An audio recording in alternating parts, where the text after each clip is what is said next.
Pona ko répondre moni neti nalanda ki vena biso fali pour pas DiCaprio abaki omoni yango ta suna posa ko leka na ba TVT pona ba insanité ya bo zo comprendre yo moko yebi na conscience no que ça za musicien ti siko zo ko tuna nga par rapport à quoi par rapport à critère na nga par rapport à bilan na nga par rapport à CV na nga az omoni ba sali na beta na kata Suisse ozo comprendre az atika lo beta ta mongo te.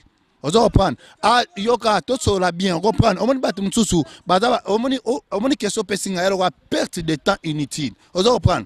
On CV nae, na triple X, néant zéro, cadavre embaumé. Vous comprenez? Il a fait il a attaqué danseur nangai, attaqué danseur nanga. Vous comprenez?